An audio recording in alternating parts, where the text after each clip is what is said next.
Regardless of age, ethnicity, gender, sexual orientation, religious affiliation, political persuasion, or any other diversifying factor, porn can impact anyone.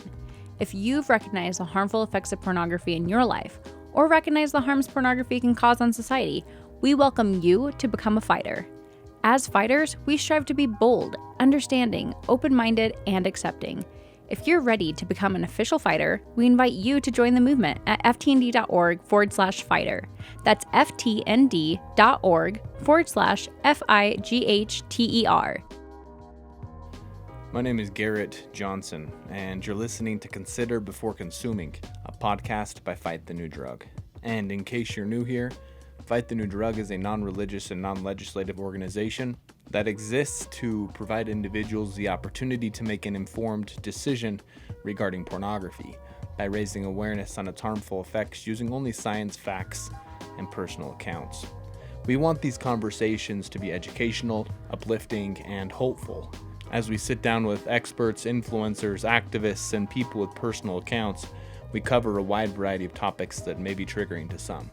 You can refer to the episode notes for a specific trigger warning. Listener discretion is advised. Today's episode is with Caitlyn. She began looking at pornography in high school, and it escalated while in college. During this conversation, we discussed how her porn consumption fueled isolation, shame, and objectification. Fast forward to today, and Caitlyn lives a life free from pornography and its influence.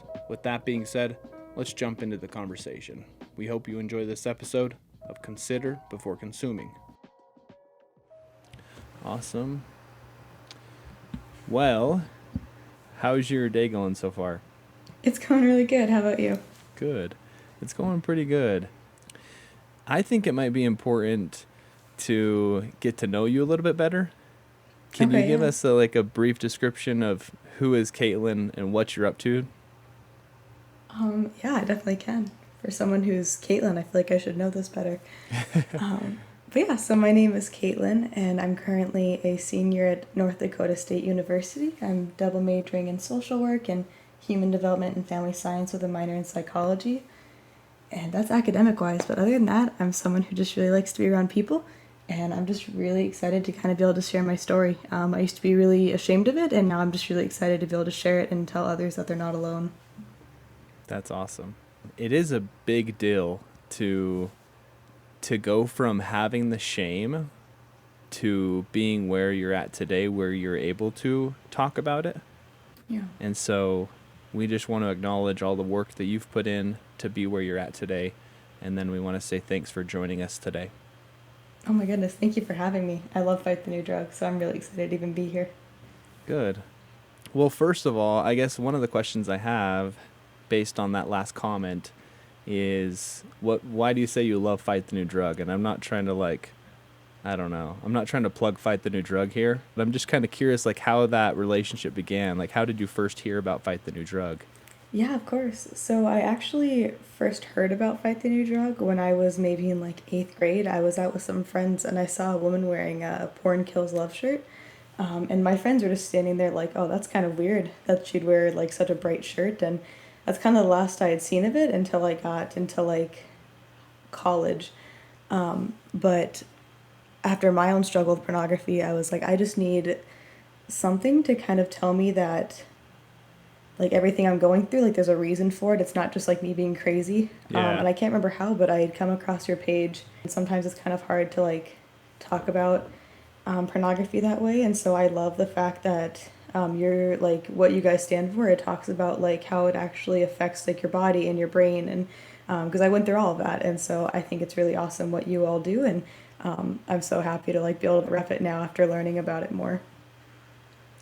Yeah, I think that's one of the things that can happen with shame, because you don't talk about the challenge. It seems common that you try to take this on by yourself. Mm-hmm. And so you never really hear about the other people, the other personal accounts, or the other facts, or the other research and science showing all the harmful effects, the potential harmful effects. So then you start to wonder, is this is this real? Like, is this really a problem, or am I just perceiving it as a problem? Kind of like you said, am I crazy for believing that this is an issue? Yep. I think it's important to kind of understand how you, as an individual, label your porn consumption. Mm-hmm. So how is it? How do you label it for yourself? Yeah, it's kind of hard to explain, but I was definitely someone who wanted to stop, but I definitely didn't know how. So I would say maybe like not addicted, but kind of like an unwanted consumption. Like I couldn't stop, but also like I really wanted to, if that makes sense. It was really difficult. Yeah, that makes sense. And did you ever see a professional about your porn consumption, or is it a situation where you had to deal with this on your own? Yeah, so the first time I actually experienced pornography, it was my freshman year of high school. My parents had never really talked about it, and so I kind of labeled it myself. I had never really talked to a professional because I'd also never heard of another woman struggling with pornography, and so I was like, okay, I'm the only woman in the world that struggles, so I can't tell anyone. I have to figure this out by myself. So as much as I wish I could say I had asked for help and I had like sought out help earlier in my life, I definitely didn't. I tried doing it on my own, which was not it was not the best idea. That's got to be tough, to not only be experiencing the harmful effects of pornography, but then in addition to that, thinking that you're the only female. Yeah, it's definitely something I would not wish on anyone. For sure. They say name it to tame it. Did you find that concept to be true? So the whole name it to claim it thing, it worked for a little bit, but I definitely struggled with pornography on and off. And then when I got to college is when it got worse again. Gotcha. And when you say that it got worse, what type of ways were you identifying that there was an escalation happening? Yeah, so in high school, it was more I had no idea what was going on. I just felt the shame with it. But in college, I very much knew what was happening, and with that came like a lot of shame. I talked about earlier with like the video that I had began developing some really, really bad depression and suicidal thoughts coming with it from the pornography, just because I had so much isolation of not wanting to talk to anyone just because I was so embarrassed of what was going on. But other than that, I had also just began to like see women as objects of like, okay, I'm an object and that's all I'm meant for. It even got to the point where like I'm actually super ashamed to say like I thought rape was like an okay thing. Like if a girl would get raped, I'm like, oh well, it's okay. And now the thought of like now being free from pornography, like the thought of rape just disgusts me. And that's kind of one of the things that I'm like pornography really just does like shatter your brain, and it just kind of ruins who you are as a person. Wow, we appreciate you sharing some of those intimate details that can be challenging to admit. It is, yeah. It's very difficult to think back. Like that was my mindset, and it's pornography that kind of shaped that. I'm just kind of curious how that perspective that rape was okay, how that relates to your porn consumption. I think that as someone comes to this podcast, maybe let's say someone that's not familiar with Fight the New Drug, and they start listening to Consider Before Consuming, and they hear that statement, I think there would be a level of skepticism, is what I'm trying to say, that they would say pornography consumption cannot lead a person down the road to claim or to perceive rape as okay. Mm-hmm. Can you talk to that a little bit more about how that transition occurred? Or yeah, it's honestly kind of crazy. I grew up in a very loving family, and I also grew up in a family where like I never experienced like being sexually assaulted or raped. And so after I guess starting to watch pornography, before I was like, if any girl had told me like this very intimate detail of her life, I would get like angry and be like, that's not okay.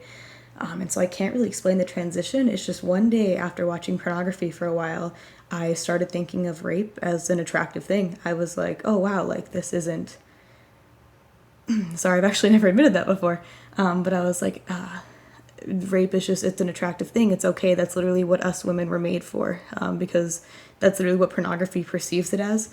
Like that's all women were created for. And so I started believing that. And so I started thinking like rape was kind of an attractive thing. And I was like, if it ever happens to me, like that's okay.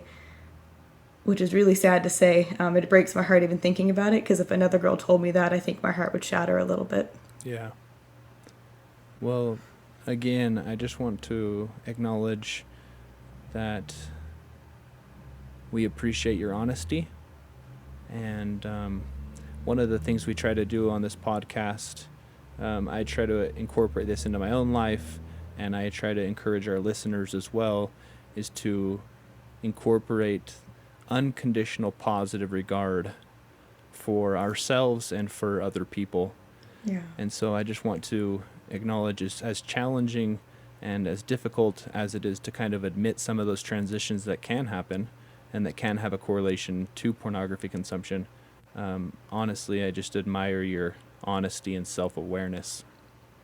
Oh my goodness. Thank you so much. I really appreciate that. And I definitely, when I was going through all this, I think if a woman just would have told me, I struggle with it too, I think it would have changed everything. And so I'm really hoping that just a woman will listen to this and be like, wow, I'm not alone, if that makes sense. Yeah.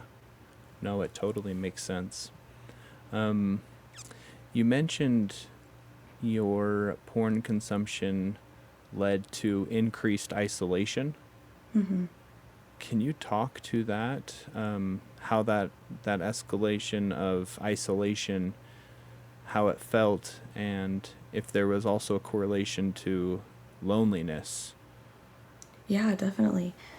So my sophomore year of college is kind of when it started happening again, in a really bad way. And I had 3 roommates, but I would kind of shut them out all the time just because I was so ashamed, because after you watch pornography, that's kind of all you feel is just shame. It's kind of like a constant spiral of I want to do it again, but then I feel shame. And so it's just this constant thing that you're stuck in that you can't get out of. And so I would isolate myself from people that loved me and wanted to talk to me. And through that, I would just become more lonely, just kind of thinking I had no value, no worth. I wasn't really good for anything. And then that's kind of where the suicidal thoughts came. I think it was sophomore year, but I tried taking my own life, and my roommate actually had to take the pills from me. And I truly believe that was because of the pornography consumption and just not really thinking that my life was worth any value anymore. And all that happened just because I didn't really want to reach out to anyone because of that shame. And so I definitely feel like pornography brings this just constant cycle of loneliness and shame, and that can just spiral into something that isn't good if you don't take care of it. Yeah, absolutely.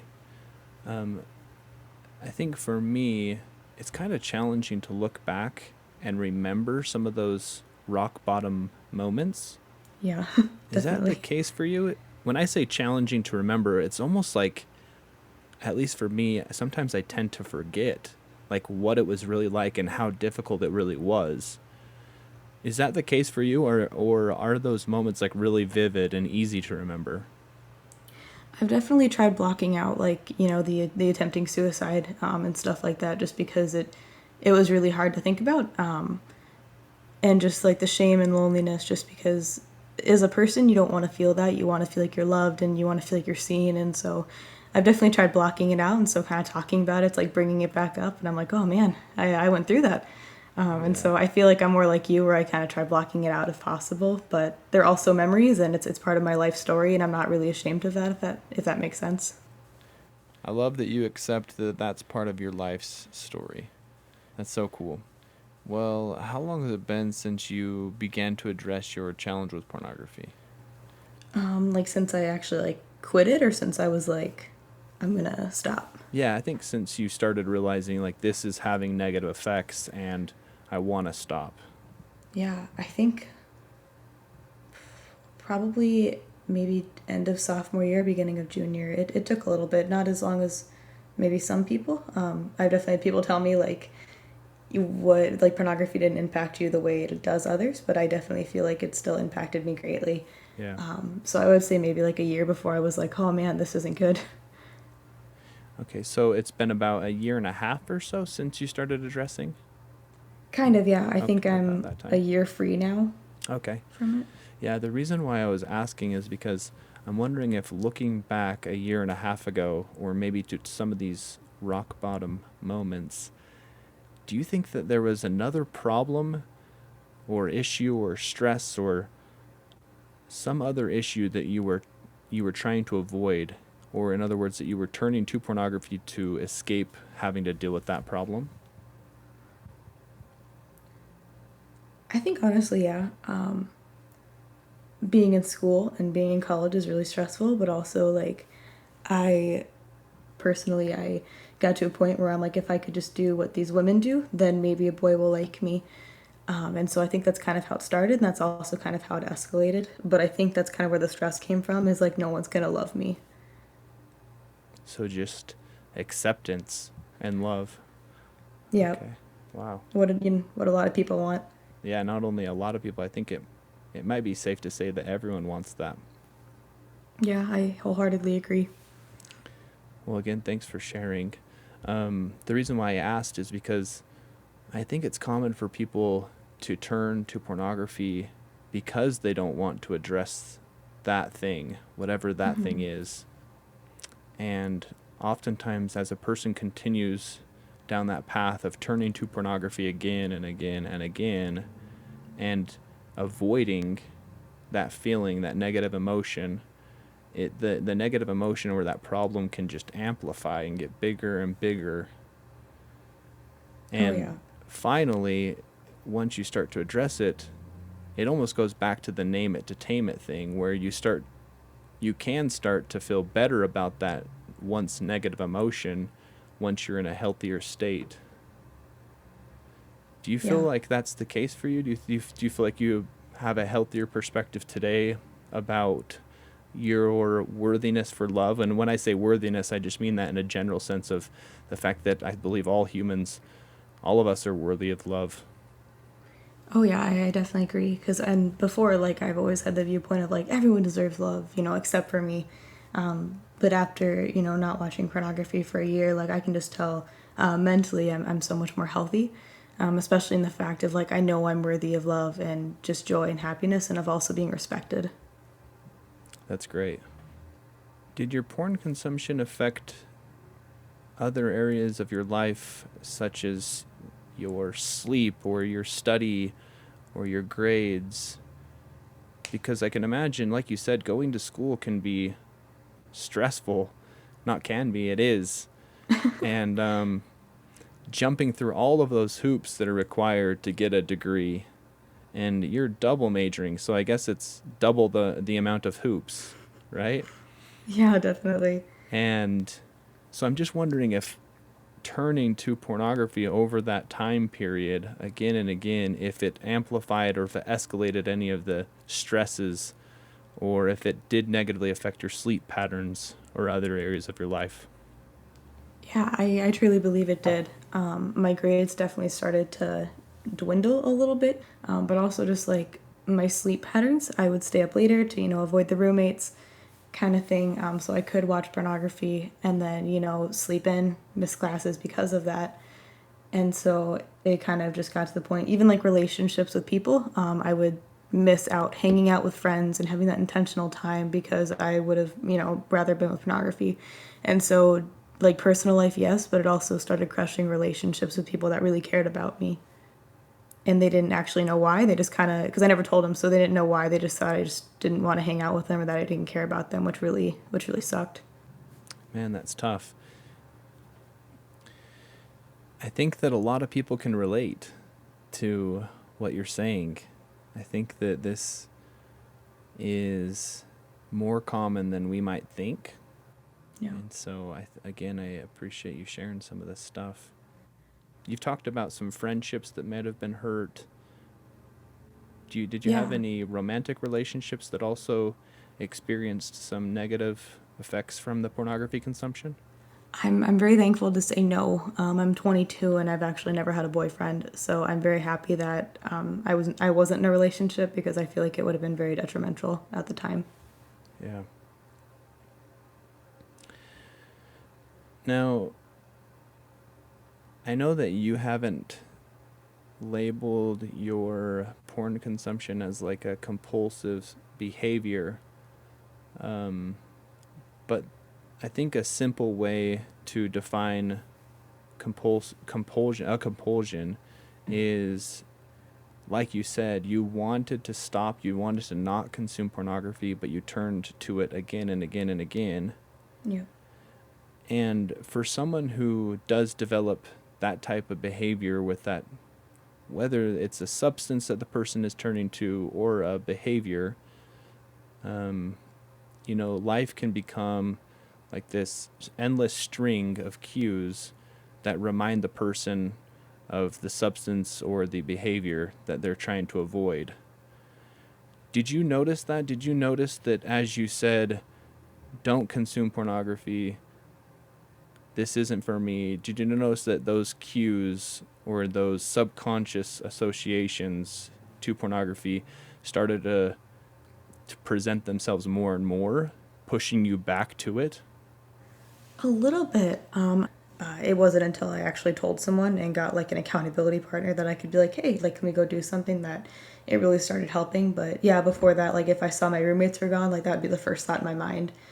So I always had like little cues in my head, and it wasn't until that I actually like sought help that it started, I'm not going to say get easier, but it started becoming more like, I can do this. This is realistic for me to stop. And is that one of the first things that you did to start to address this challenge, was find an accountability partner? Yeah. So after struggling for a little bit, because I had always wanted to tell someone, I was just really scared of the reaction that I'd have of, oh man, you are so dirty, you're so gross, like that's disgusting. But I told my mentor, and she actually had struggled with it in the past too. And I also, like after that, I told friends and even some family about it, and there was no shame, but there was nothing but love and how can we help you and how can we love you best right now, which really helped. And that's how I kind of got to the point now where I'm like, I can tell literally anyone about it. I love that. How did it feel to finally tell the truth to another individual? I don't think I've ever felt such a freeing feeling in my life. The second the words came out and I had someone there to help me, it was incredible. I cried so much just knowing that I'm not doing it alone anymore, and that it was actually going to be a realistic goal right now. Instead of just trying to do it alone then fail, I had someone there to help me and pick me up when I fell now. What advice would you have for someone who is there and still struggling? Yeah. First, I think anyone that's struggling needs to know that they're not alone, because that's what kept me silent for so long. But they also need to know that it's not impossible. But pornography, I think people have a stigma that if you watch it or you're struggling with it, that you're just a gross person or that you're dirty, and that's not true. It's a heart problem. It doesn't mean that you're a bad person.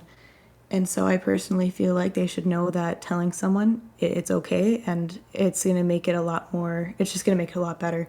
This transition, just to tell someone you trust, but also just to take practical steps. Like for me, I had to get rid of my laptop for a while, which is really inconvenient for school. But sometimes you have to take really dramatic steps, and I had to keep my phone in the kitchen for a while. But there's nothing wrong with taking dramatic steps to help you mentally and physically. Yeah. You said that this is a heart problem? Is that the term you used? Yeah. Can you talk to that a little bit more? What do you mean by that? Yeah, I feel like a lot of people have told me that people who watch pornography, like it's just how their life's going to be forever, and that they're just kind of gross people. But I really do feel like struggling with pornography is like struggling with anything else. It's just like we talked about earlier. It's just like a heart problem. Like for me, it was because my heart longed for something more, like wanting to feel loved and cared about. And for other people, it could be they're wanting something more. And so I don't think anyone who watches pornography is a bad person, and I'll fight for that. Right. I like that. That's really cool. I'm stoked to hear this next answer, because I'm always excited to learn how an individual's life has improved since addressing their unwanted porn consumption. Can you talk to that a little bit? What benefits have you realized and been aware of as you transitioned away from that habit? Oh my goodness, yes. So like I said, I think it's been about a year now, and not every day has been easy, but it's definitely been so rewarding, just in the fact that when I look in the mirror, I see someone who is worthy of love now, and I see someone who is just so deserving of feeling wanted, but I'm also just so content in being single, and that is not where I was when I was watching pornography. Oh, interesting. But even just like looking at other women and men, I see someone who is individualistic and someone that is also worthy of love, and only that. But also, just like we talked about before, like my mind has also just been kind of cleaned of like how I thought of rape beforehand. I'm definitely someone who my mindset has gone back into the right way of thinking of it's wrong, and no woman or man deserves that. And so it's kind of been like helped my profession. I really want to be a social worker and work with human trafficking survivors. And I definitely think that was a big part of like wanting to stop pornography too, was, I can't work with these women if I'm like living a lie. Yeah. That's interesting because the last comment you made about wanting to help people who are experiencing or in the life of sex trafficking, I think one of the common beliefs there is that their only worth is sex. I agree. I truly believe that it is, which really breaks my heart, that people would think that that's okay. Well, we want to leave you with the opportunity to have the last word. If there's anything that we haven't discussed or anything that's on your heart that you would like to share, we would like to give you that opportunity. Yeah, thank you. I really want to I'm probably, beating a dead horse, but I really want women to know that if they're struggling, that they're not alone. There's nothing wrong with asking for help, but that you are still so beautiful, you're still so worthy, and that asking for help, it's more than okay, and that you can do this. It's going to be a fight, but that you can do it and that you're so strong. So I think that's probably the last thing. Well, Caitlyn, again, we can't thank you enough for joining us on the podcast today. Yeah, thank you so much for having me. I really appreciate it. Looking for a way to spread awareness on the harms of porn? Why not rep the movement in one of our conversation starting tees? With over 20 tees in various designs and phrases, you're bound to find something that speaks to you and will spark conversations with others. And the proceeds help to mobilize this movement. Get your gear today at ftnd.org/shop. That's ftnd.org/SHOP. Thanks for joining us on this episode of Consider Before Consuming. Consider Before Consuming is brought to you by Fight the New Drug. Fight the New Drug is a non-religious and non-legislative organization that exists to provide individuals the opportunity to make an informed decision regarding pornography by raising awareness on its harmful effects using only science, facts, and personal accounts. If you want to learn more about today's guest and the conversation we had, you can check out the links included with this episode. Again, big thanks to you for listening to this conversation. As you go about your day, we invite you to increase your self-awareness, look both ways, check your blind spots, and consider before consuming.